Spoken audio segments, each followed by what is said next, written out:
বগুড়ায় টাইফয়েড টিকাদান ক্যাম্পেইন 2025 এর শুভ উদ্বোধন। বিস্তারিত দেখুন গুলজার রহমানের প্রতিবেদনে। বগুড়া সিভিল সার্জন অফিসের আয়োজনে টাইফয়েড টিকাদান ক্যাম্পেইন 2025 এর শুভ উদ্বোধন অনুষ্ঠান অনুষ্ঠিত হয়। BM model school and college Bogura সকাল 9:30 টাইফয়েড টিকাদান ক্যাম্পেইন 2025 এর উদ্বোধন করেন জনাব হোসনা আফরোজ, জেলা প্রশাসক বগুড়া। বিশেষ অতিথি হিসেবে উপস্থিত ছিলেন জেদান আল মুসা, পুলিশ সুপার বগুড়া, এবং সভাপতি হিসেবে উপস্থিত ছিলেন সিভিল সার্জন বগুড়া। সারা দেশে সরকারের সম্প্রসারিত টিকাদান কর্মসূচি ইপিআই এর আওতায় 9 মাস থেকে 15 বছরের কম বয়সী প্রায় 5 কোটি শিশু ও কিশোরকে 1 ডোজের টাইফয়েড কনজুগেট ভ্যাকসিন দেওয়া শুরু হয়েছে। রোববার একযোগে শুরু হয় এ বিনামূল্যের টিকাদান কর্মসূচি। চলবে আগামী 13 নভেম্বর পর্যন্ত।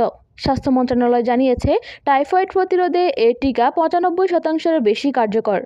ইপিআই সূত্রে জানা গেছে, 1 ডোজ ইনজেক্টেবল টিসিবি টিকা 3 থেকে 7 বছর পর্যন্ত সুরক্ষা দিবে।